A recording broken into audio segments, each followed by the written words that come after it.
ఎదర రాముణ్ణి ఏకపత్ని వ్రతుణ్ణి చేసింది. ఇది రాముణ్ణి అంతటి ఉదాత్తమైనటువంటి వ్యక్తిగా తయారు చేసింది. ఒక గురువు ఒక శిష్యుణ్ణి ఎలా తయారు చేయగలడో విశ్వామిత్రుడు చూపిస్తుంటాడు లోకానికి. అప్పుడు ఎంతో సంతోషంగా ఈ వ్యవహారం నడిచిపోయిన తర్వాత ఆయన చెప్తున్నాడు, మా వంశానికంతటికీ కూడా కర్త కుశుడు. ఆ కుశుని యొక్క కుమారుడైనటువంటి కుశనాభుడు ఒకానొకప్పుడు తన 100 కుమార్తెలకి కూడా వివాహం చేసి పంపించేసిన తర్వాత కొడుకు కోసమని పుత్రకామేష్టి చేశాడు. ఆ పుత్రకామేష్టి చేసే సమయంలో మా తాతగారు అంటే కుశనాభుని యొక్క తండ్రి ఆయన వచ్చి ఒక మాట చెప్పాడు, నాయనా నీకు యోగ్యమైనటువంటి కొడుకు, నువ్వు కోరుకుంటున్నటువంటి లక్షణాలున్న కొడుకు ఈ పుత్రకామేష్టి వల్ల కలుగుతాడు అని వరమిచ్చి జగామాకాశమావిశ్య బ్రహ్మలోకం సనాతనం ఆయన బ్రహ్మలోకానికి వెళ్ళిపోయాడు.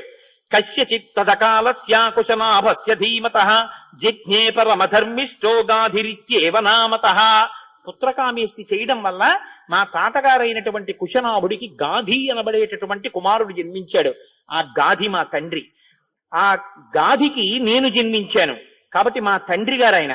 సపితామ మకాకుత్స గాధి పరమధార్మిక కుశవంశ ప్రసూతోస్మి కౌశికో రఘునందన.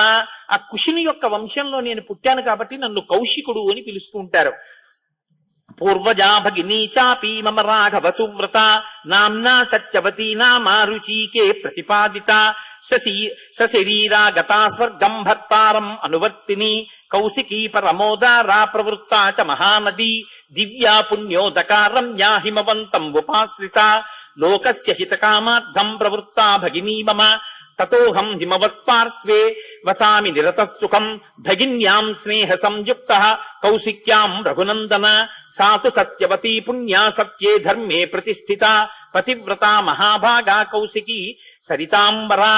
నాయనా రామచంద్ర, నీకు నేను ఒక విషయం చెప్తున్నాను. నాకు ఒక అక్కగారుంది, ఆవిడ పేరు సత్యవతి. మా అక్కయ్యని మా బావ రుచీకుడికిచ్చి వివాహం చేశాడు మా నాన్నగారు.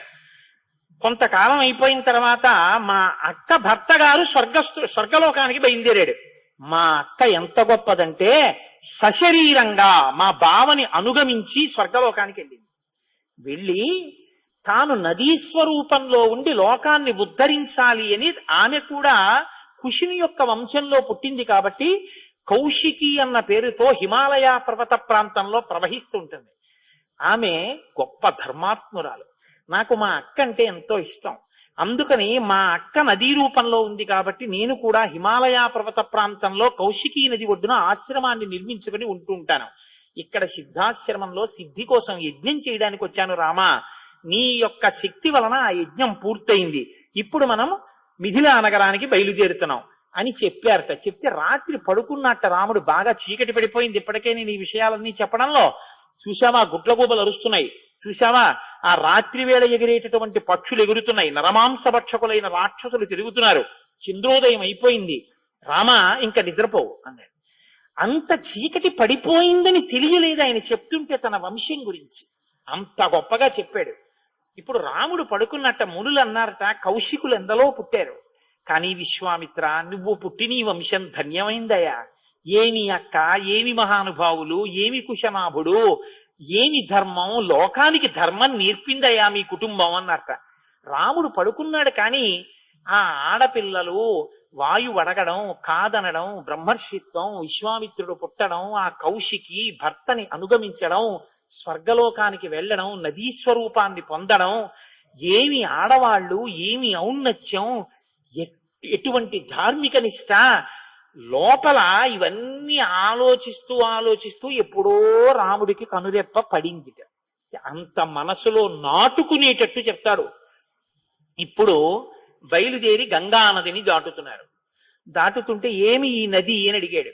అడిగితే ఆ గంగా నది ఆవిర్భావం గురించి చెప్తూ అత్యద్భుతమైనటువంటి ఘట్టాన్ని ఒకదాన్ని ఇప్పుడు రామచంద్రమూర్తితో విశ్వామిత్ర మహర్షి చెప్తున్నారు. ఇది శ్రీరామాయణంలోనే అత్యంత శక్తివంతమైన పరమాద్భుతమైనటువంటి ఘట్టములలో ఒకటి. షణ్ముఖోత్పత్తి అంటారు. ఇది ఎంత శక్తివంతం అంటే గర్భిణీ స్త్రీలు కానీ ఈ సర్గల్ని పారాయణ చేస్తే తప్పకుండా వాళ్ళకి సంతానం కలుగుతుంది. సంతానం ఉత్తమమైన సంతానం కలుగుతుంది, ఎటువంటి సమస్యలు లేకుండా వాళ్ళకి ప్రసవం అవుతుంది. అంత శక్తి ఇందులోనే ఉంది. ఇందులోనే వాల్మీకి మహర్షి కుమార సంభవం అన్న మాట వాడారు. పెద్దవాళ్ళు ఏం చెప్తారంటే, వాల్మీకి మహర్షి అసలు ఎప్పుడూ ఫలశ్రుతి చెప్పరు, ఈ సర్గ చదివితే ఇది వస్తుందని చెప్పరు. అట్లాంటి వాల్మీకి మహర్షి గంగావతరణానికి షణ్ముఖోత్పత్తికి ఫలశ్రుతి చెప్పారు. అత్యంత శక్తివంతమైన ఘట్టాలలో షణ్ముఖోత్పత్తి ఒకటి. ఇది విన్నవాళ్ళు సుబ్రహ్మణ్య లోకాన్నే పొందుతారు అంటారు. అంత శక్తివంతం. ఇందులో కుమార సంభవం అన్న మాట వాల్మీకి మహర్షి వాడారు. దీన్నే కాళిదాసు గారు తీసుకుని కుమార సంభవం అన్న గ్రంథాన్ని ఆయన ఆ పేరుతోనే రచన చేశారు. కానీ ఇప్పటికీ గర్భిణీ స్త్రీలు పారాయణ చేస్తే ఈ షణ్ముఖోత్పత్తినే వింటూ ఉంటారు. కాబట్టి ఇప్పుడు మీరు అవధరించండి. పురా రామకృతోద్వాహో నీలకంఠో మహాతపాః దృష్ట్వాచ స్పృహయా దేవీం మైథునాయోపచక్రమే అంటూ మొదలు పెట్టారు విశ్వామిత్ర మహర్షి. నాయనా రామా, నీకు అంగదేశం గురించి చెప్పాను. మన్మధుడు కాలిపోయాడు.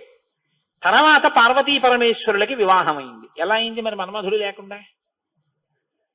ప్రారంభమే ఒక గొప్ప విషయం.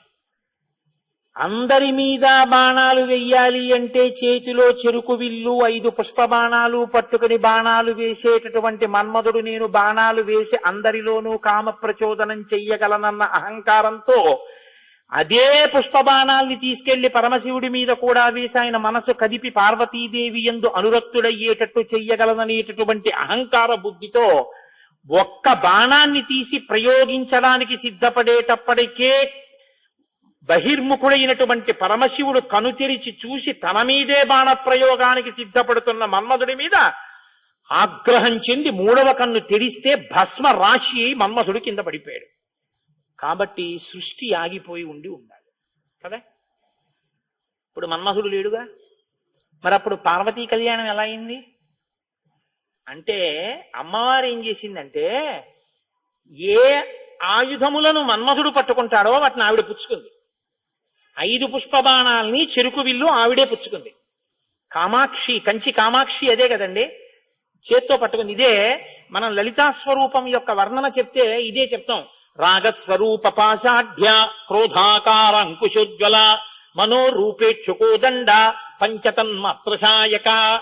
ఇప్పుడు ఆవిడ ఇలా పట్టుకుంటే ఇంతటి పరమశివుడు వశుడైపోయాడు. అయిపోయి తాళి కట్టాడు.